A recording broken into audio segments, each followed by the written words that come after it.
Hey guys, I'm Clay Millican, driver of the Parts Plus Top Fuel Dragster, and this is The Skinny. From the Fatheads Eyewear Studio in Speedway, Indiana, this is The Skinny.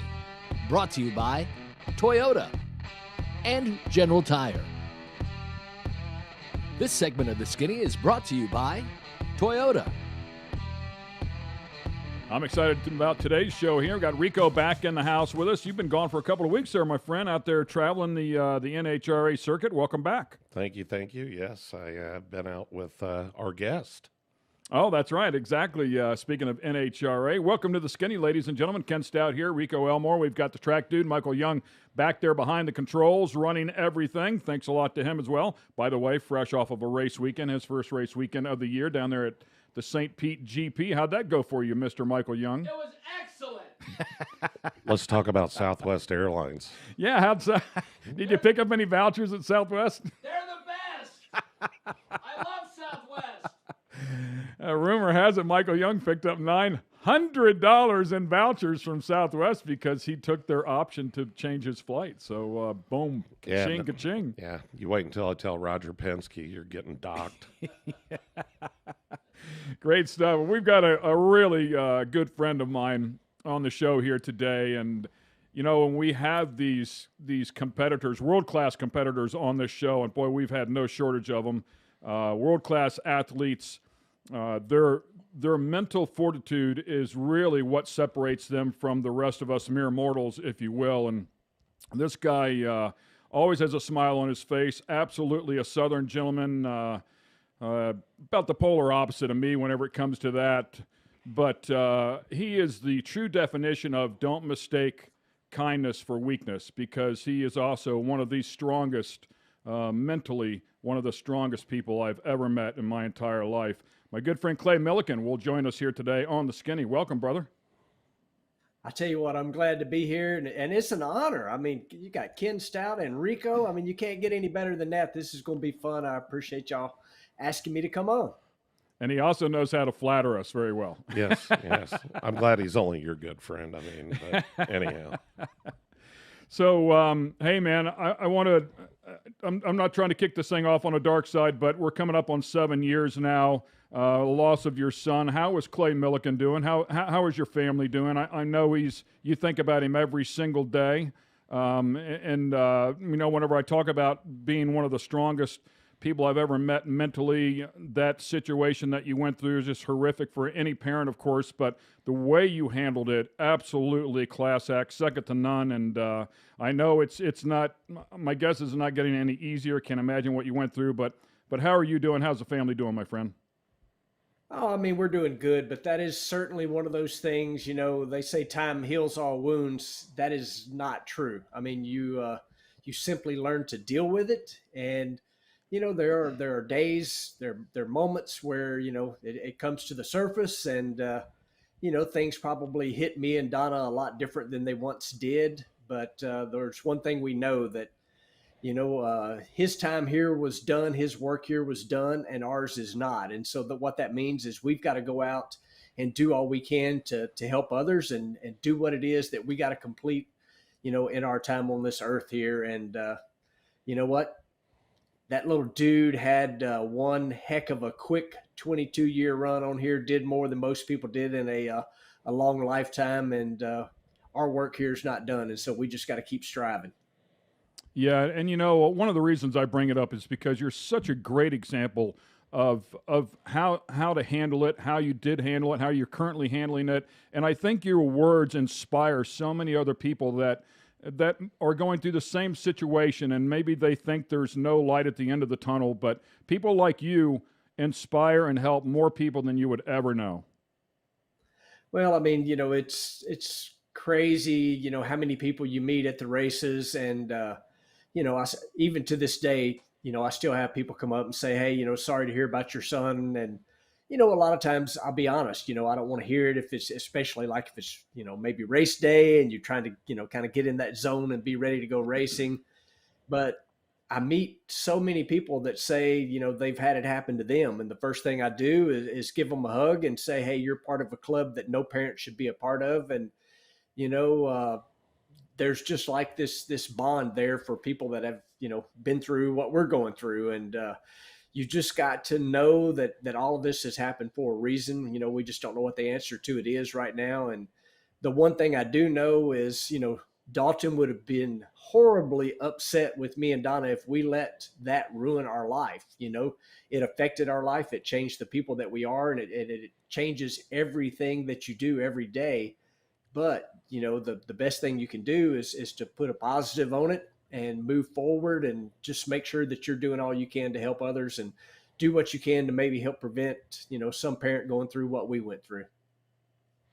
Yeah, and it's interesting, and I don't even know if you guys know or not, but we sponsored Dalton, and it was one of those things that I've known Clay an incredible amount of time as well, and he was the kid was amazing, and what Clay just said about how the amount of things that he did over the amount of years that he was here is second to none. I mean, it's absolutely amazing, and he had a good teacher, had a great guy showing him the way, and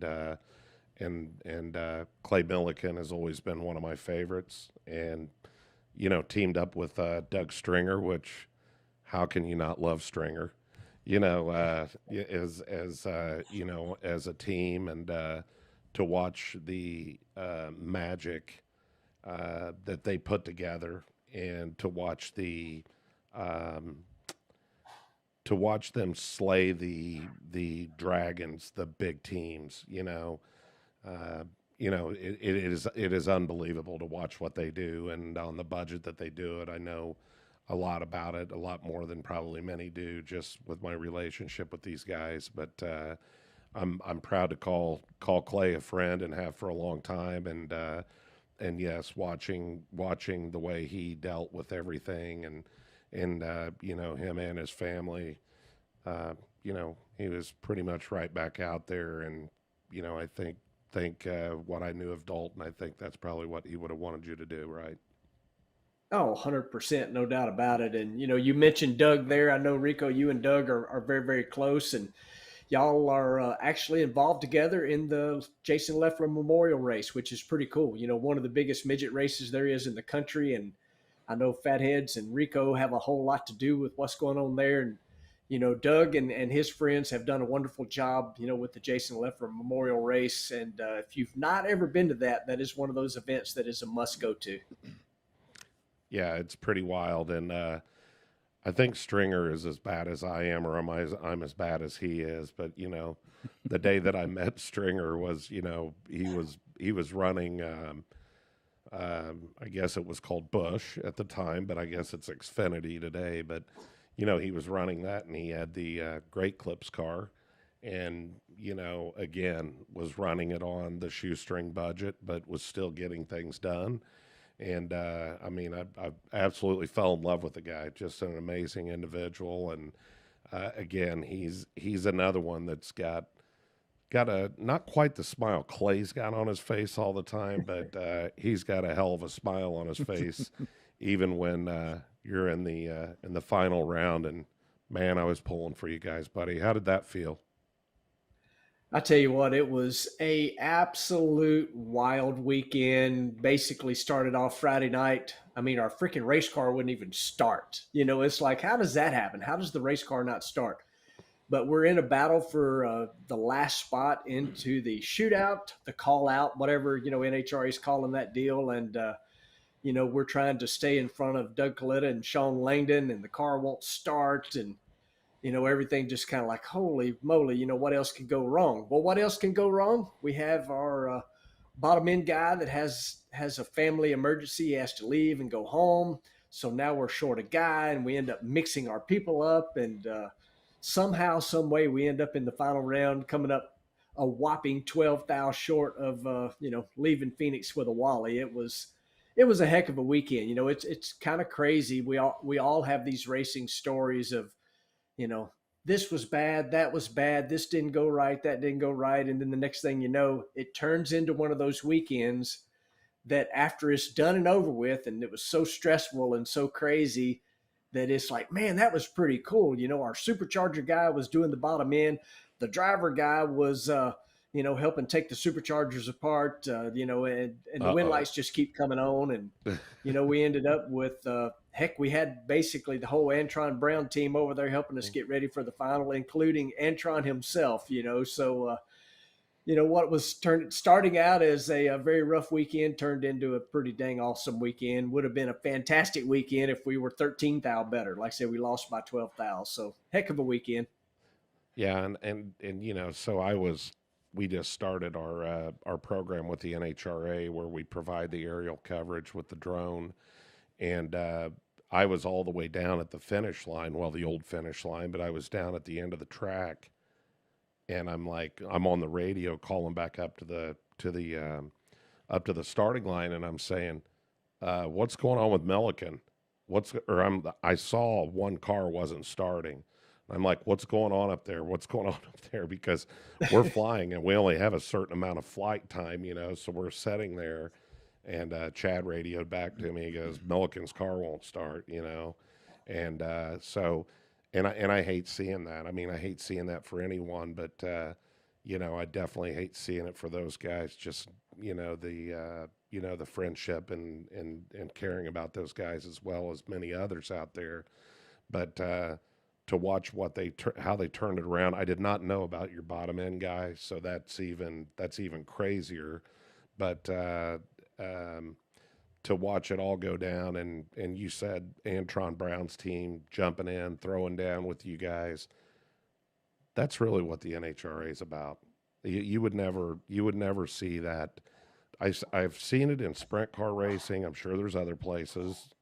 I've seen it in the the NHRA. Definitely never have seen it in NASCAR. They may go over and help flatten your tire so you don't get back out. But it's a heck of a family out there, and it's pretty amazing to watch that all go down.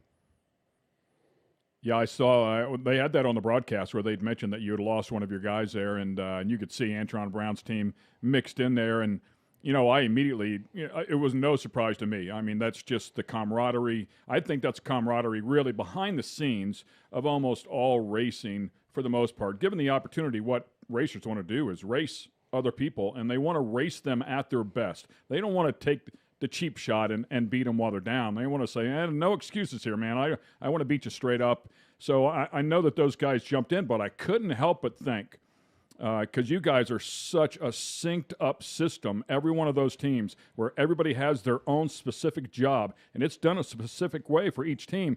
How does somebody immediately blend in? Even a bottom end guy that does bottom end stuff for Antron Brown isn't going to do it the same way you guys do it. So how does that work out? I mean, do you have somebody follow up behind him and say, yeah, I think we're all good here? Or do you just let them do their thing and say, we trust you, man? Well, I mean, it was pretty fun to watch. I was relieved of my supercharger duties for the final round there because of those guys showing up. And it was kind of cool. So our car chief last year is a guy named Chris Newton, and he went to Antron Brown's team. So I think second round, I walk over and I see Brad Mason, car chief, co-crew chief for Antron. And I said, can I borrow Chris Newton? Because that was a natural fit. Chris Newton was on our car last year and knew where all the tools were, knew what the parts and pieces were. And so he came over for second round, and then the next round we had maybe one more guy that, anyway, to answer your question, again, our people were kind of out of place anyway, because we were short a guy, our supercharger guys doing the bottom end. And so young Mr. Matt Sackman from Antron's team, he was on one side and our supercharger guy was on the other. So as far as not doing it the same, we weren't doing it the same anyway, because we didn't have our normal people in our normal places. And so they just made it happen, and I got to be honest, I know those guys are all pros, and they were not going to, put me in a car that was going to be in danger. And, I ran that thing plumb past the finish line trying to win that race. And that was just all there is to it. But it's amazing to watch guys that are true pros at, servicing nitro engines because it is so very little time, especially in between the semis and the finals. But you are right. Sometimes you can get too many people in there, but I don't know how they did it, but somehow, some way, there wasn't even a lot of talking, even with the extra people there. I think maybe because Chris Newton was on our car last year, he directed Antron's guys as to where he thought they should be or what they should be doing. And it was pretty seamless, to be honest with you. It certainly made it a little easier on me, for stress level as to whether or not we're going to make it up there in time or not. I have had times where I've got to put my helmet on and put all my gear on and get in the race car and strapped in before we ever leave the pit area, and that wasn't even the case for this final round. It was kind of like unusually compared to first and second round. It was kind of like business as usual, thanks to all the guys from over at the Matco team. It was cool. Great behind the scenes stuff, man. Good stuff, man. All right, we're going to take a quick break here. We'll be right back with more from the man that loves to wear a smile on his face, Mr. Clay Millican.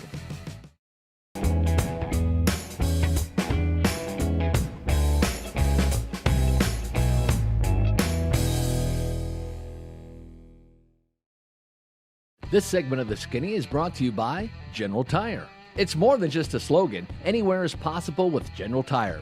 General Tire's Grabber X3 mud terrain tire offers aggressive styling and is engineered for durability with innovative performance features that are ready to carry you through extreme mud, dirt, and rock-covered terrain. For extreme traction that's ready for anything and rugged styling to match, look no further than the Grabber X3. Make your anywhere possible by visiting GeneralTire.com today.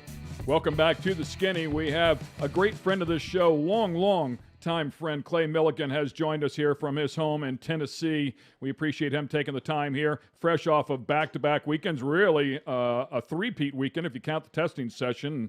But we're going to take a step back here and talk about how you got going in this business because, as I recall, you came from a family that just had endless amounts of cash, and you just went to Dad and said, "Hey, man, I really think I could be a professional race car driver if you could flip me a couple mil to get going." And boom, next thing you know, Clay Millican's racing cars, right? Yeah, absolutely. That's how it happened. I hopped on the private jet and flew in, and the next thing you know, I'm winning championships over on the IHRA side. That is certainly the fairy tale that is a tale, no doubt about it. I mean, I'm still to this day a bracket racer at heart. I was a sportsman racer. I still feel that way. And, I've been told many times, right place, right time kind of thing. But the truth is I met a lot of great people, and it started with a guy named Raymond King, who then eventually connected me to a young guy named Peter Lehman. And the next thing you know, I quit my job of driving a forklift in a Kroger food warehouse after 11 years. And here I am from 1998 to 2021. I've been paying my bills driving a Top Fuel car. I mean, that's my life story in a very, very short span. But yeah, I mean, bracket racer, race locally, that somehow, some way that I wanted to do this badly enough that I got the opportunity and took it and run with it and had never looked back. But I do occasionally still have dreams of being at that warehouse driving that forklift, and I wake up in cold sweats thinking that may You should happen put a little again model at some point. forklift on the shelf there. Keep. You remember where you came from, where it all started, man. Keep you humble. You've always been very humble, though. Get him a Kroger hat, But, so when you did this and you said, "I'm done with the Kroger bit," what did your wife say? Well, funny enough, she just walked into the office here and she's trying to be really quiet. So the opportunity came for me to get my license in a Top Fuel car, which Peter Lehman was paying for. Donna, my wife of how many years? We figured this up. 37 this year. Be 37 years this year. Awesome, congrats. Encouraged me. She didn't encourage me. She told me to quit my job. She is an absolute saint. 37 years of that. 37 years. Yeah, it's crazy. But she not only encouraged me to quit my job at Kroger, but she basically said, "You need to quit your job at Kroger." She knew how badly that I wanted to race for a living. And, she's like, "Here's your chance," And I said, "Well, I can keep missing days, Eventually, they'll probably fire me for missing days to go racing because I was racing all the time on weekends and missing one day a week and all those sort of things. And she's like, just do it. Just quit. We'll figure it out. She had a normal job and it was not easy. I'm gonna tell the truth. I mean, back then we're talking, again, late '90s. You used to get credit cards in the mail that would come, already souped up for $2,500 or $5,000. Believe me, we used those to pay bills, and took many years to get all that stuff caught up. But she was the one that pushed me to just quit my job and figure it out, and that's what we did. We figured it out. But it all happened. Like I say, good people and had a lot of guidance and direction from Raymond King and Peter Lehman, and certainly a supportive wife and family that might have helped us pay some bills along the way. So when Peter Lehman entered the picture and he picks up Warner Trucking as a sponsor, and of course you made that car so successful over the course of your IHRA tenure there. Was there a conversation right there, at some point fairly early on to Peter to say, hey man, is there any way to work me into the budget? I mean, some sort of salary into the budget so I can dedicate more time to this team. Is that how that conversation goes? No, not really. To be honest, at the moment of knowing I was going to get my license, uh, I quit. Peter didn't have an intention of running a full-time Top Fuel team at that moment. He had put together a deal with the Chicago White Sox because it was the opening of Route 66 Raceway. He's a Chicago guy. And I mean, for all we knew, it was that one race weekend, and that was going to be it. I mean, once that was in '98, so I went '98 and '99. I quit my job May 10th of '98, which was when I got my license, and also my older sister's birthday is the reason I can remember that. Uh, yeah, I went essentially 2 years with no paycheck. We had Donna, and it wasn't like she was, you know, making millions, because she wasn't. She just had a normal job. But yeah, we gambled. I mean, we gambled on ourself, and again, a lot of people helped and made sure that we were able to keep the lights on. But Peter initially, it was one of those things. He's like, hey, we can do this one race. And then the following year we did, I don't know, 3 or 4 or 5, a handful of races in Nick Bonafante's car of Bonafont Clutches. Nitro Nick, everybody knows him if they're in the business. And, and then Peter made the decision to buy all the equipment, and we actually bought all the equipment from Tommy Johnson Jr. and Sr. It was their family equipment, and that was in 2000. And my first year Top Fuel racing, I think I made like $18,000 for the year, which was Killed it. way more than I'd made the previous 2 years. So that wasn't enough for the jet fuel. Is that what you're getting at here? Wasn't enough to pay not Dad hardly, back all not those hardly. millions you borrowed? Yeah. Jeez. No, I knew it was a scrap from the bottom up, and we love hearing those stories because, there's a million excuses out there why I can't do it or why I didn't do it, and then there's always people like you that blow all that stuff right out of the water. So just one of those scrappers that wanted it desperately bad, and fortunately for you, I mean, I think some things did fall in place when you stumble onto somebody like a Peter Lehman that really brings a few of the important pieces of the puzzle together, and then of course you doing what you did to make it happen on your end. It's just a wonderful story. Well, I mean, this is a quote straight from my mama. You got to have the want to. If you want to do something bad enough that you're willing to basically give up anything and everything else there is in life, you can figure it out. I mean, for me, I wanted to do it, and luckily, Donna was willing to not have all the nicest things, house, cars, and shoes, and you name it. We did without, and until we were able to figure out how to make it pay our bills, and and she continued to work a normal job up until 2008, and since then, she's raised our kids, and she's traveled with me to the races nonstop since then. And it's pretty awesome. I mean, we are together 24 hours a day, and it's funny. Every now and then she's like, go to the shop, go do something. I'm sick of you in the house, or whatever the case may be. That's just the truth to the matter. The But the the old man, we line of have "Don't you have something to do?" Yeah, don't you have somewhere to go? Yeah, right, right, yeah. right. Totally get it. And a TV star as well, man. You've done plenty of television broadcasts along the way. You've been blessed with a couple of different gigs.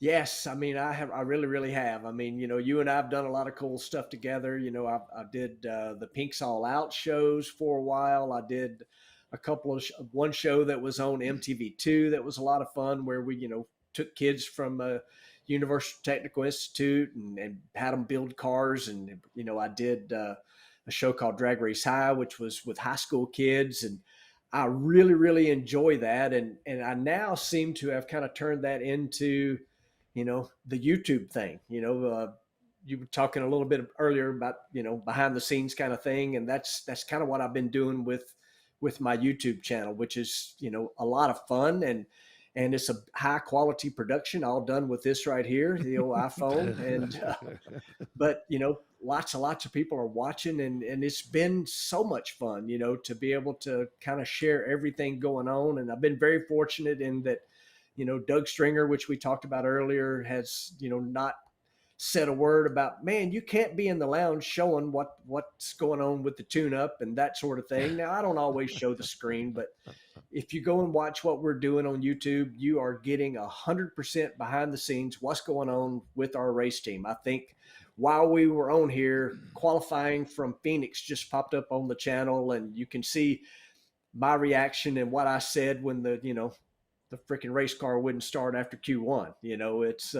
It's all there, and it's fun. The social media thing is huge, and people like Parts Plus, Summit Racing, which is now on board with our team, they are wanting those, that information. They want to be able to share that with their customers, and luckily for me, I like talking a lot, and I don't mind holding my phone up and filming it, and you get to see what's happening, and it's fun.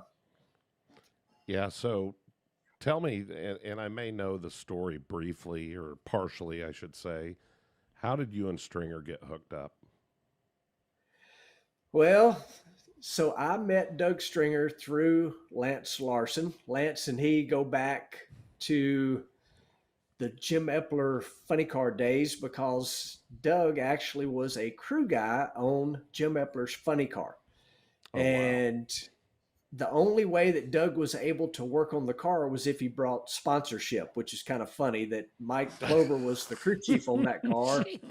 And so You want to work? You want to work Yep. on this? You got to bring money. I've never heard that. you can want to I've work never on it, heard you that gotta one. bring That's a money. great line, man. I like that. Yeah, it's true. I mean, y'all really need to get Doug on here, because he has so many great, war stories of all the things that he's done. But Doug Stringer is a guy that loved drag racing, and he ended up going NASCAR racing to make a living.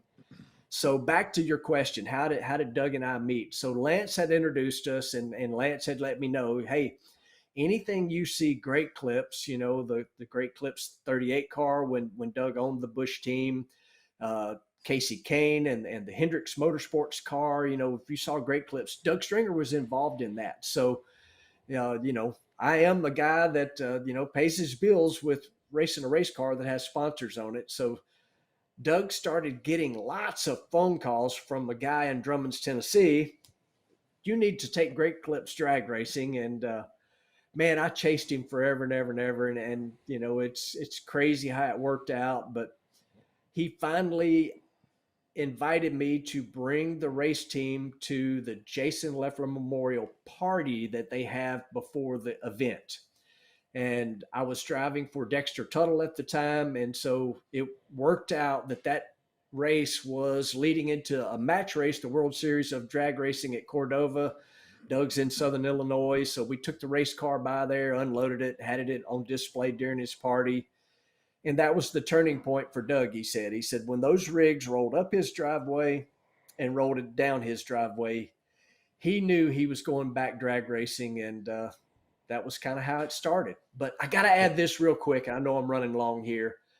So Doug calls me finally, and he's like, I think I just want to be a team owner, and I want to know if you'll drive a funny car. I said, of course I will. I knew that was way better than driving a forklift, so I'm like, yes, of course I will. At least And faster. so, yeah, Rollback. it's way faster, Forklift. and so we get to the point of we're kind of talking budgets and what it takes. And I said, this whole funny car thing, I'm all in on it. Gladly do it. It'll be a cool new challenge for me, as something different. And then we got to discussing the cost of funny car bodies and how many you need. And Doug's like, that dragster thing's pretty cool. Why don't we just stick with that? So that's kind of how that happened. Yeah. Great stuff. So from driving a forklift to lifting blowers, if you will, from time to time. We're going to take a quick break here. We'll be right back with more from Clay Millican.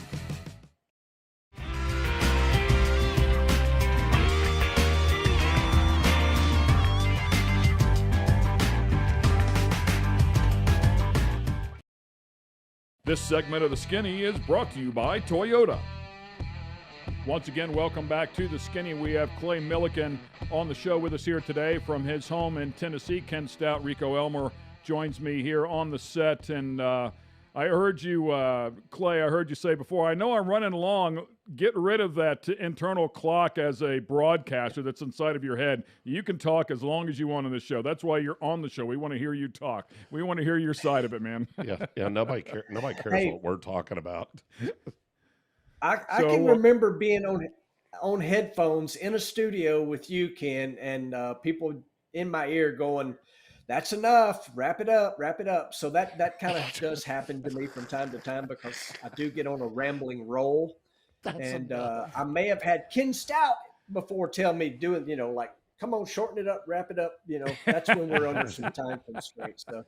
Well, somebody needs to do that to him. So, that's beside the point. People, you understand all too well now. Rico certainly has a much better feel for it now as well. And this is just a really relaxed show. But people, I think Tony Stewart just got a real good introduction to it as well, being on the NASCAR broadcast. But as you well know, people have no clue how fast the pace is when you're doing a TV show. It seems like they're sitting there relaxed. They got plenty of time to talk about everything, but truth of the matter is, man, everything is short and quick, and no matter what you say, you didn't say it quick enough.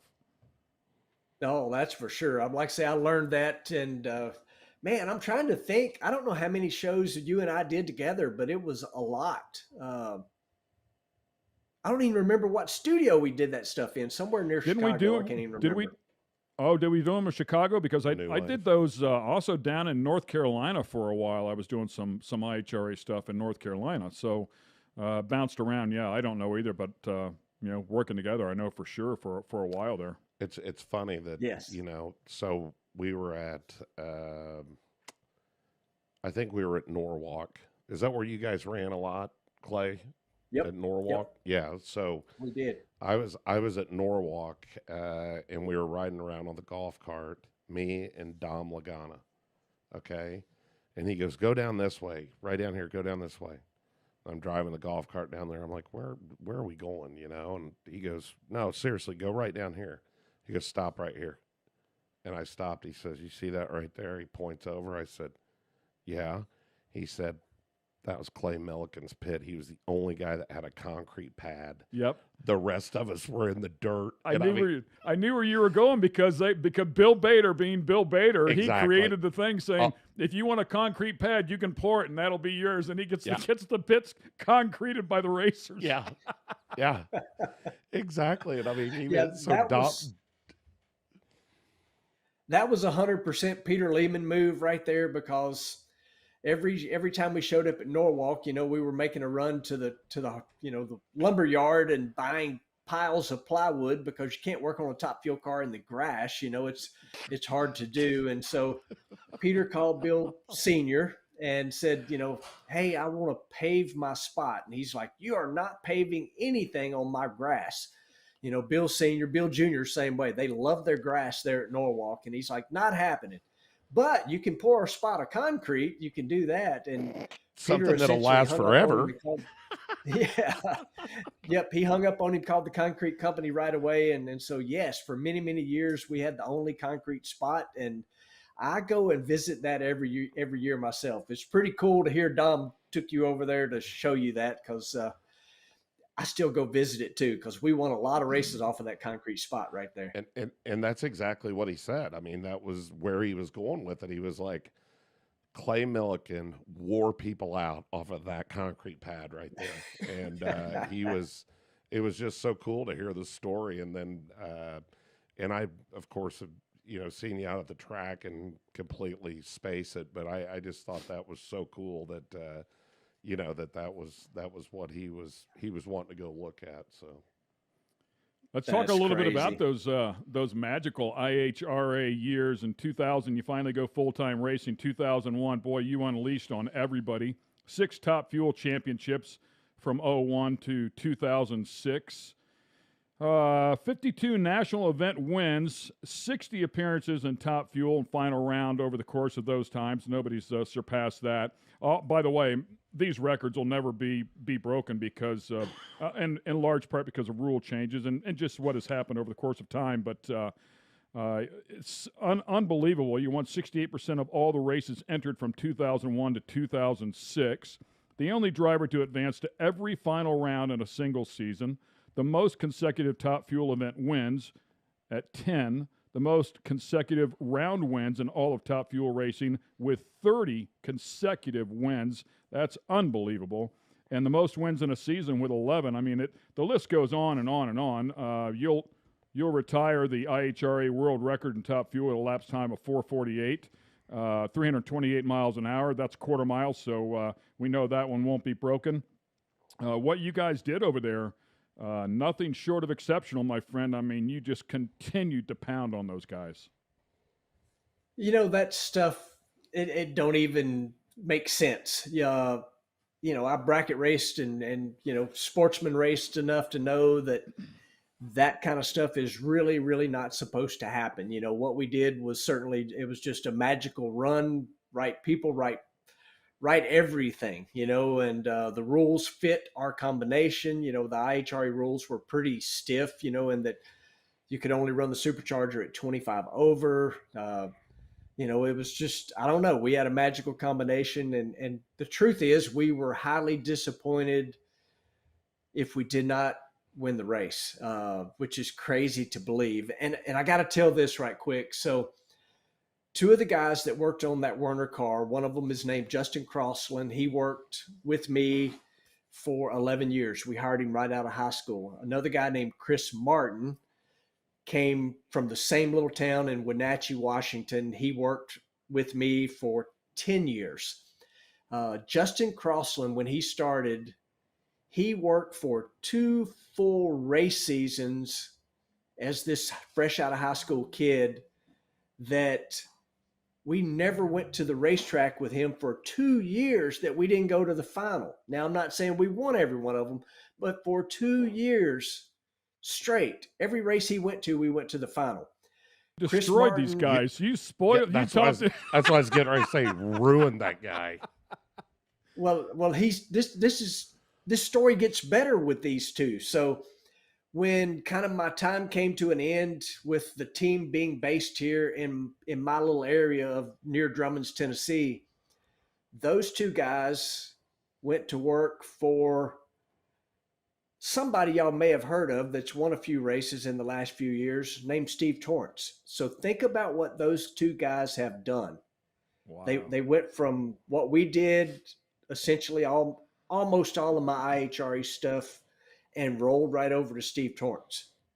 So their winning record has got to be ridiculous. I mean, it's got to be up there with the best of the best, if you combine what they did on the Werner car and what they're doing, with the Capco car right now. I mean, that's pretty crazy. But Ken, back to those numbers and stuff, I hear that stuff every now and then, and it's just, it certainly makes me smile, but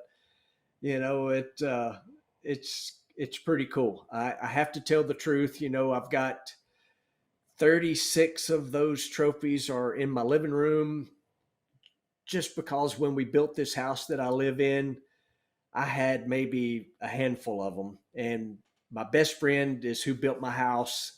And we measured one of the Iron Men, and he built this massive cabinet that my TV's in.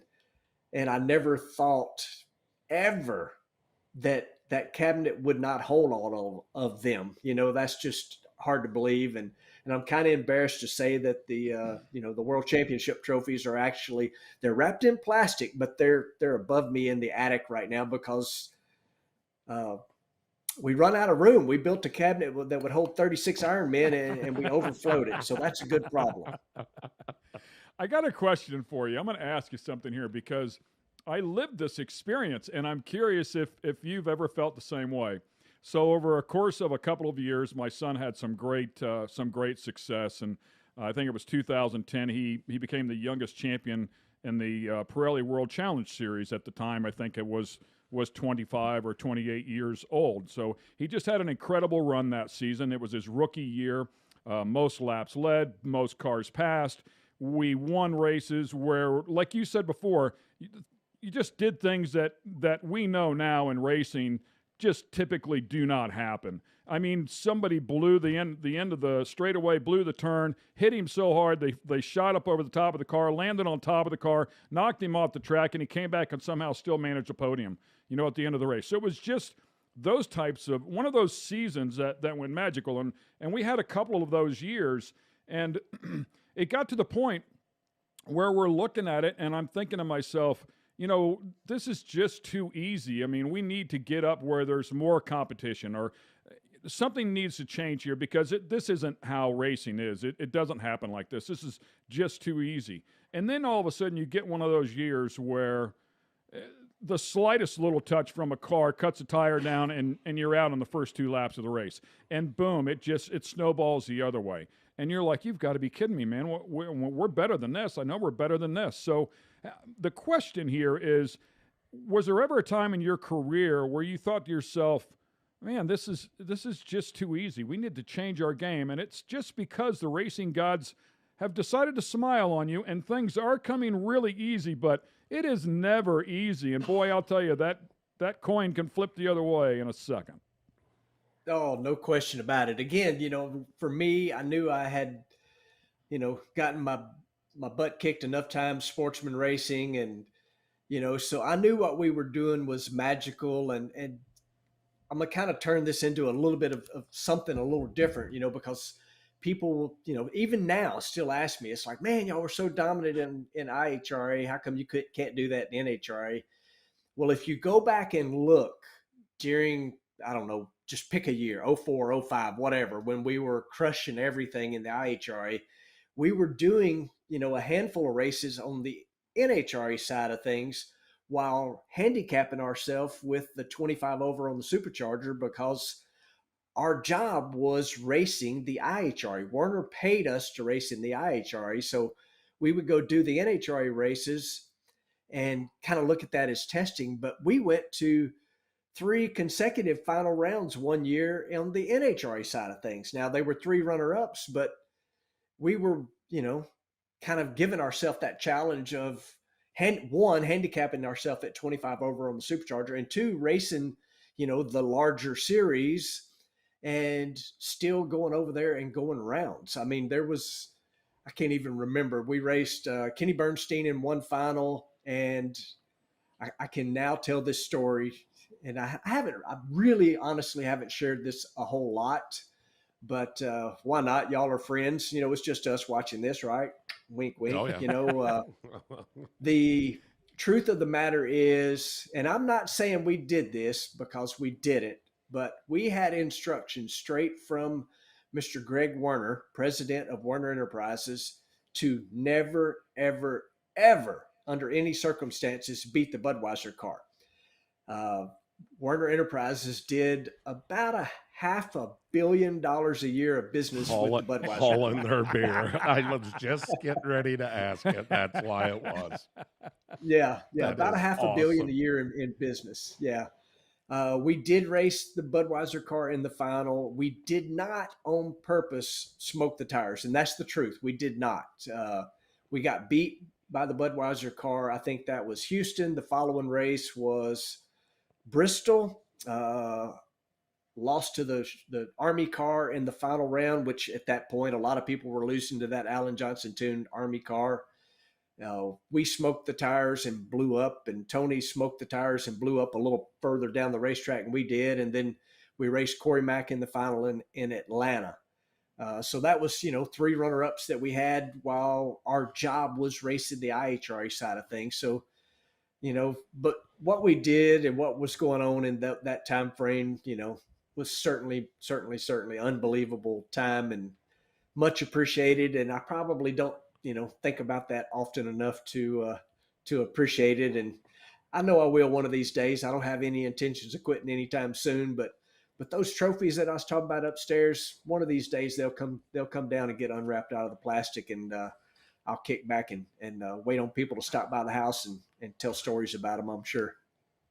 I mean, you've got, about another 40 years. Chris Karamazini just shut her down. I mean, at like 90, didn't he? So you should be good. Yeah, I don't have any intentions of quitting anytime soon. And the truth is, I'm having as much fun as I've ever had doing this. A few years ago, I got on a health kick. I'm probably at 56 years old. I am probably now healthier than I've ever been, and that's being truthful. Just yesterday, you can go check out on Instagram and Facebook. I was 20, 30 foot up a tree with a chainsaw, cutting limbs out from an ice storm at 56 years old. And of course I got hammered on the comments about doing that, but I don't feel old, and I don't intend, my back feels old. Let me say that. But yeah, I feel good driving the race car right now. I'm having a whole lot of fun.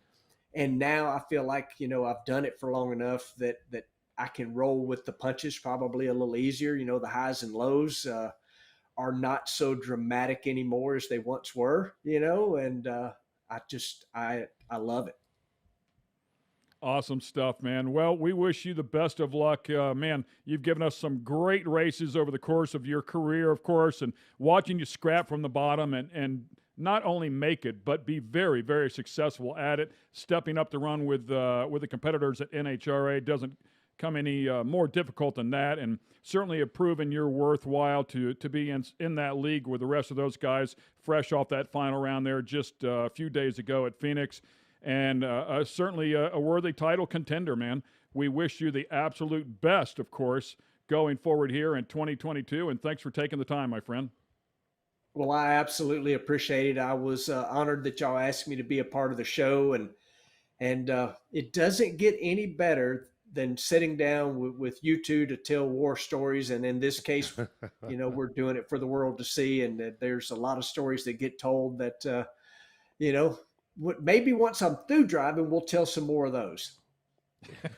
We look forward to that as well, man. We'll all have plenty to tell once we don't have to worry about being politically correct. Yeah. And thank you for supporting our product with Fatheads. It's been a long relationship, and it means a lot to me. You were one of the few that was there early and still here today, so it means a lot to us for sure. Absolutely. I mean, that's one of those relationships that started with Dalton with wearing the Fatheads goggles in his motocross career, and me and you have been buddies for many years. Same as Ken there, that's for sure. The only thing that we don't have is that silky smooth Ken Stout voice. We just don't have that, Rico. We just don't have that.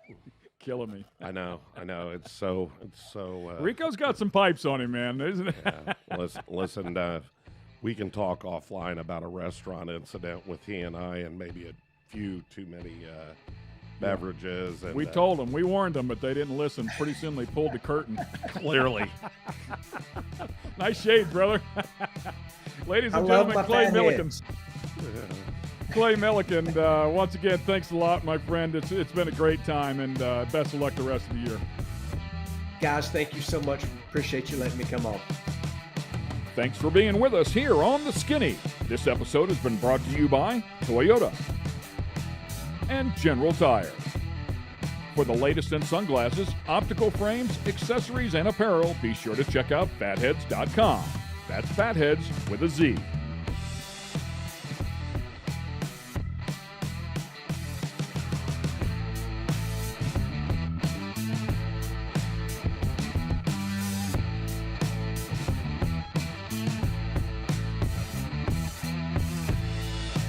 Production facilities provided by Fatheads Eyewear Studios. All rights reserved.